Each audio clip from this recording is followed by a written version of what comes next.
Good Erev Shabbos, Parshas Beshalah, Shabbos Shira. We are also on the eve of Tu B'Shvat, a very joyous and exciting time of year. The Medrash tells us on our Parsha of Beshalah that Paro and his relationship to Bnei Israel can be compared, an analogy, to the following. You have a fellow who stumbled upon a bag of rocks, and he finds a neighbor, and the neighbor says, do you want those rocks? Can I have those rocks? And he says, sure, and he gives him the bag of rocks. Then he sees his neighbor take those bag of rocks and selling them, the small rocks for a small amount of money, the mid-size rocks for a middle amount of money, average amount of money, and the big rocks for an inordinate amount of money. And apparently those rocks weren't just rocks, but they were diamonds. And the fellow looks and he realizes what he had lost out, and he says, "Woe unto me for having given away these diamonds for free." Says the Medrash, this is an analogy to Paro and Bnei Israel.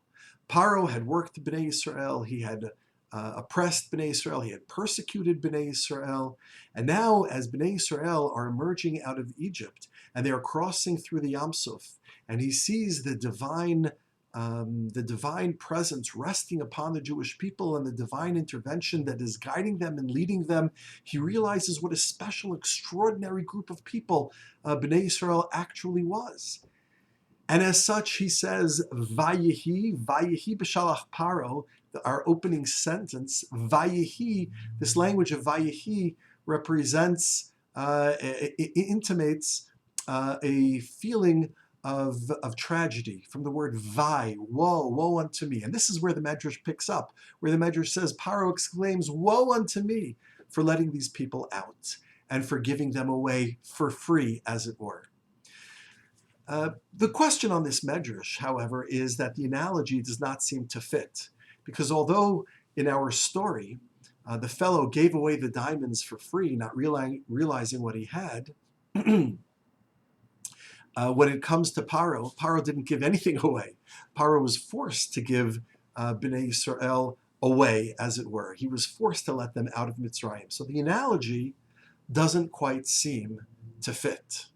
However, some have suggested that the analogy is quite appropriate, because this is not about whether Paro gave the Jewish people away or not, but it's about Paro's realizing the lost opportunity. That instead of having treated the people, Bnei Israel, as slaves and trying to persecute and kill and destroy them, he could have used them, or could have engaged them in a much more productive way. Woe unto me for having missed this tremendous opportunity that had come my way. And this is the story of the Medrash. And of course, the message for us is clear, which is about our having opportunities come our way, and not missing those opportunities, not capitalizing on those opportunities, and having to cry out and lament afterwards. Now, this Sunday is Tu B'Shvat. And there is a famous teaching of the Bnei Yissocher who tells us that on Tu B'Shvat, a person should pray for an esrog muhudar, that on Succos, they will have a beautiful, beautiful esrog. What is the connection here between praying on Tu B'Shvat and an esrog many months later? And I think the answer is to think about what an esrog represents. Indeed, an esrog represents the heart of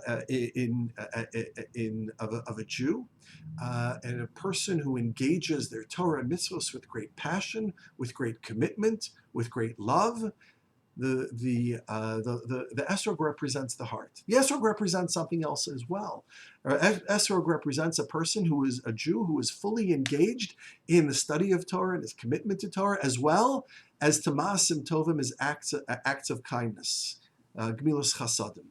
This is what the esrog represents, by having a beautiful look, beautiful to the eye, and a beautiful taste to the palate. It has alamailas. It has all of the wonderful traits. It smells good. It tastes good. It looks good. And this and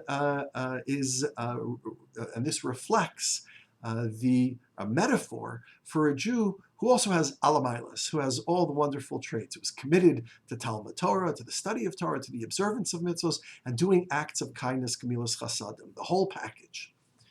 So when it comes to Tu B'Shvat is in the middle of the year. It's not quite the darkest days of the year, but it is still quite dark. There is little out in terms of life in the fields and nature. It is a dark period of time, a feeling of dryness, of loneliness. And here lies an opportunity. The opportunity is for us during these moments of darkness to hold on to the light and to see the opportunity, I should say, to see the opportunity for light. And the light is represented by Torah, mitzvos, and maasim tovim. And if we seize the opportunity, we take this moment to recommit ourselves to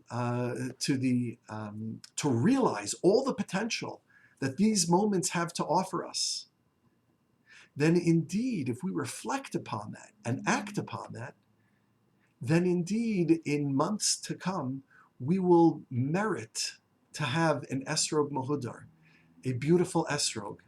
The beautiful esrog that we're praying for is not a piece of fruit, a citron, although it is that as well. But the esrog that we're praying for is ourselves.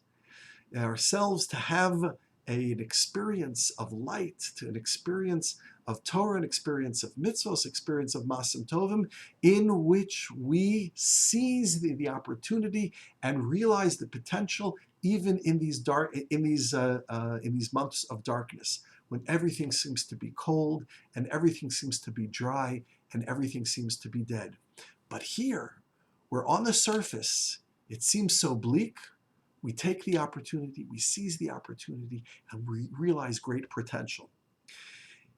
B'nai Yissocher says a person on Tu B'Shvat should pray for a beautiful esrog on Succos. And I believe it means that we take the message of Paro and B'nai Yisrael. Paro had something beautiful in his midst, and he couldn't appreciate it. He did worse than not appreciate it.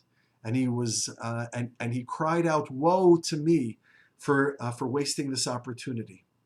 That's the message that we have here right now in this very day on Tu B'Shvat, in these dark days of in these dark days of winter, to seize the opportunity, to realize the potential, such that we can produce the esrog, we can produce a personality, a life experience of vitality of Torah and mitzvos, so that way in 6 months from now, we will have produced a beautiful esrog. We will have produced 6 months, a personality, a life, an experience of depth, of profundity, of authenticity. So on this Tu B'Shvat, coming up in just a couple of days, let us heed the cautionary tale of Paro, and let us seize the opportunity that these days have opened for us, such that in several months from now, we will be able to celebrate the beautiful esrog that we have become, and not, God forbid, to lament the woe of the lost opportunities that we let go by. Good Shabbos and a good Tu B'Shvat to us all.